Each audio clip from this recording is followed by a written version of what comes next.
بسم اللہ الرحمن الرحیم نحمدہ ونصلی ونسلم علی رسولہ الکریم اما بعد۔ خالق بلا حاجت رازق بلا مؤونۃ۔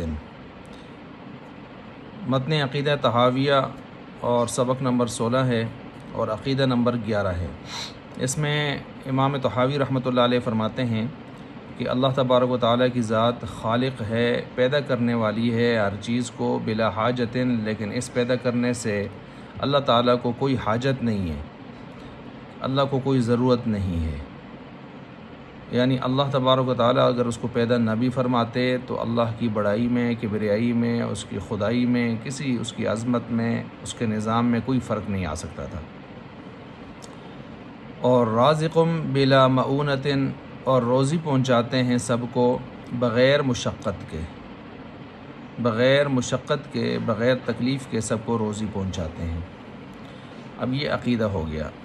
اب اس کی تھوڑی سی تشریح آپ کے سامنے میں رکھتا ہوں۔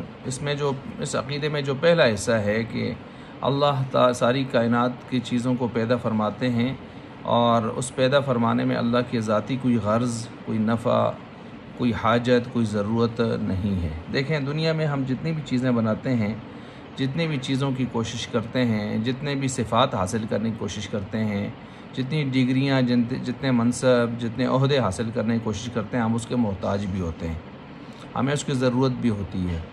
یہاں تک کہ جب کوئی شادی کرتا ہے اور اس کو اولاد کی ضرورت ہوتی ہے، اولاد کے لیے وہ یعنی اللہ اس کو اولاد عطا فرماتے ہیں تو اولاد کی طرف وہ مستقبل میں جا کے محتاج بھی ہوتا ہے۔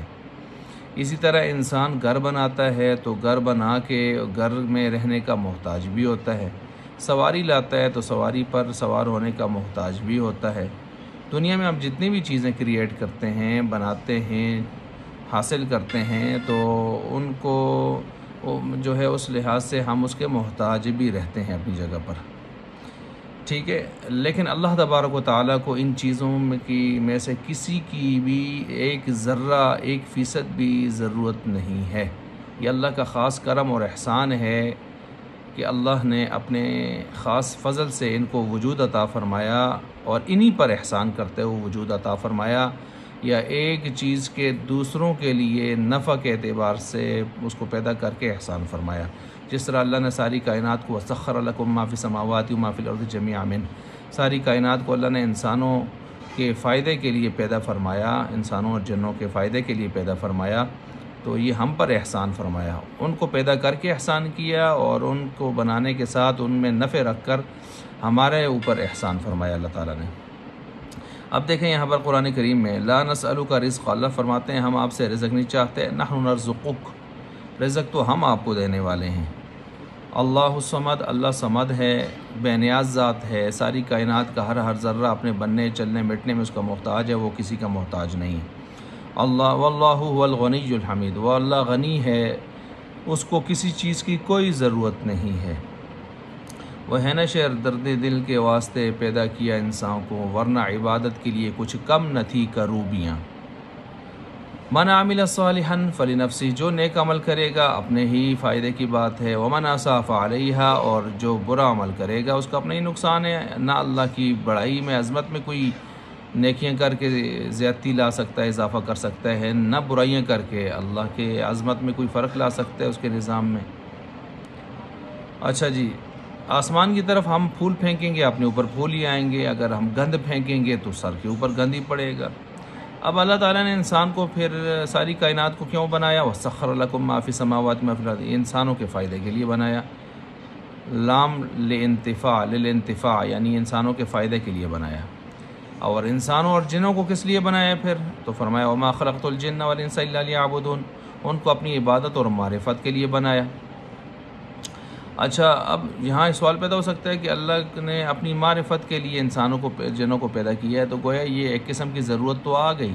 نہیں، اللہ کی معرفت کرنے کے لیے، اللہ کو پہچاننے کے لیے، اللہ کی عبادت کرنے کے لیے فرشتے بہت تھے۔ انہوں نے یہی کہا تھا نا کہ آپ آدم کو بنا رہے ہیں، نحن نسبح بحمدک ونقدس لک، ہم سارے مل کر آپ کی تسبیح و تقدیس کر رہے ہیں، رکوع میں ہیں تو رکوع میں ہیں، سجدے میں ہیں تو سجدے میں رہیں گے قیامت تک۔ اور فرشتے آپ کے لا یعصون اللہ ما امرہم، وَيَفْعَلُونَ مَا يُؤْمَرُونَ، جو آرڈر ملتا ہے تکمیل کرتے ہیں فوراً، نافرمانی تو کرتے ہی نہیں ہیں۔ یہ ساری کام تو پہلے سے ہو رہے تھے۔ اب اللہ تعالیٰ نے انسان کو جو وجود عطا فرمایا ہے تو یہ اپنا تعارف ایک نئی ترتیب سے، نئی مخلوق میں، نئے انداز سے کائنات میں کروانے کے لیے، لیکن اس کے اللہ محتاج نہیں تھے، اس کے اللہ محتاج نہیں تھے اللہ تبارک و تعالیٰ۔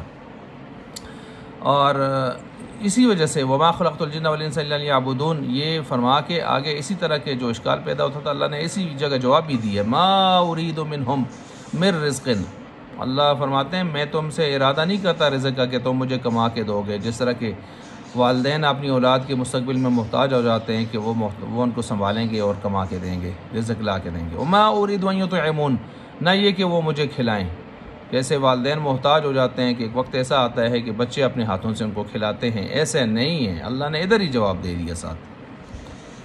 اور اسی طرح جو ہے یہاں پر یہ بھی کہ اللہ تعالیٰ کسی کی عبادت کے محتاج نہیں ہیں۔ اللہ تعالیٰ نے اگر مخلوق کو بنایا ہے تو خود اس کے فائدے کو مد نظر رکھ کر بنایا ہے۔ ہم دنیا میں بہت سارے کام ایسے کرتے ہیں کہ جو ہم دوسروں کے فائدے کو مد نظر رکھ کے کرتے ہیں، اس میں اپنا فائدہ نہیں رکھتے۔ مثلا بہت سارے ایسے نیک لوگ، اچھے لوگ ہوتے ہیں، سمجھدار لوگ، دیندار لوگ، وہ شادی کے موقع پر دوسروں کو بڑے گفٹ دے دیتے ہیں، لیکن ذہن میں یہ ہوتا ہے کہ بس ہم صرف اس کی مدد کر رہے ہیں اور محبت کا اظہار کر رہے ہیں، باقی ہمیں کوئی غرض نہیں ہے کل یہ دے نہ دے، وہ کوئی مسئلہ بھی نہیں ہے۔ تو یہ محض بے لوث محبت ہوتی ہے، ٹھیک ہے۔ تو جب انسانوں میں یہ چیز پائی جاتی ہے تو اللہ تبارک و تعالیٰ کی ذات تو ہر قسم کی ضرورت سے پاک، مبرہ و منزہ ہیں، اللہ الصمد ہیں۔ یا ایھا الناس انتم الفقراء الی اللہ، تم سارے فقیر ہو اللہ کی طرف، واللہ هو الغنی الحمید، وہ تو غنی ہے، بے نیاز ہے، اور دوسرا یہ کہ حمید ہے، اس کی تعریفیں کوئی کرے نہ کرے تم میں سے، وہ ویسے بھی تعریفوں والا ہے۔ واللہ الغنی وانتم الفقراء، سورہ محمد میں بھی یہ مضمون آیا ہوا ہے۔ تو بہرحال اللہ تبارک و تعالیٰ وہ ساری کائنات کو جو وجود عطا فرما چکے ہیں، وجود عطا فرمایا ہے، تو اللہ تعالیٰ کسی بھی چیز کے کوئی محتاج نہ تھے، نہ ہیں، نہ رہیں گے، بلکہ یہ خالصتاً اللہ کا فضل اور احسان ہے کہ اللہ نے اس کو وجود دیا اور دوسروں کے فائدے کے لیے رکھا، ایک دوسرے کے فائدے کے لیے رکھا۔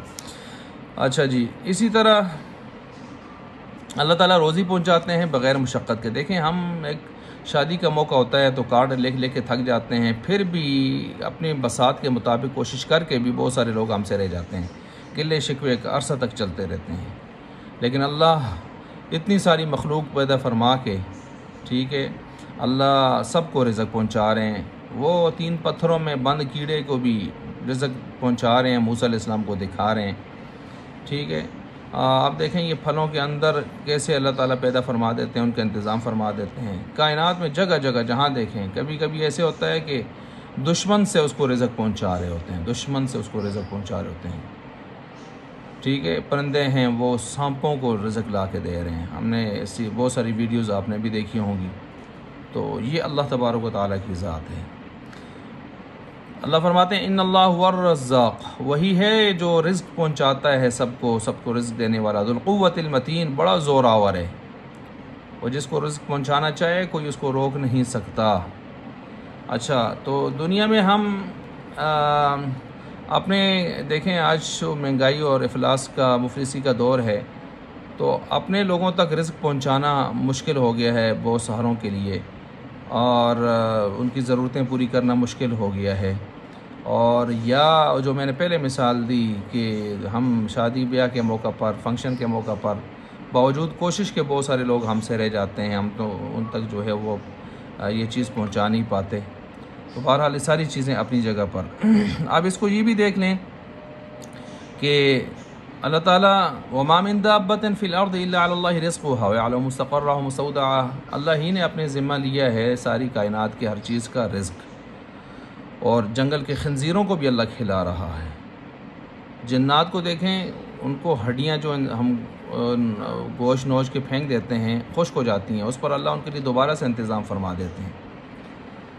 اور دریاؤں میں دیکھیں، خزاجر نام کا جانور دیکھیں، قرش نام کا، اور اس طرح کے بڑے بڑے جانور، حوت علیہ السلام جو ہے، سلیمان علیہ السلام کی جو مچھلی ہے حوت سلیمان جس کو کہا جاتا ہے، اس کا ایک واقعہ آپ نے سنا پڑا ہوگا، کتنا عرصہ اس کے لیے جو ہے وہ ایک سلسلہ کھانے پکانے کا سلسلہ اس کے لیے انتظام ہوتا رہا، اور 6 مہینے یا سال، اور اس کے بعد اس نے اس کو ایک نوالہ کر لیا، اور اس نے کہا مجھے اللہ تعالیٰ وقت کے اس طرح کے 2-3 نوالے کھلاتے ہیں۔ بہرحال دریا کے اندر بڑے بڑے عجیب و غریب قسم کے جو جانور ہیں، تو ان سب کو اللہ تبارک و تعالیٰ پال رہے ہیں، اللہ تبارک و تعالیٰ پال رہے ہیں۔ اور کبھی ایسا نہیں ہوا کہ رزق میں کمی آئی ہو یا اس کو پہنچانے میں رکاوٹ آئی ہو۔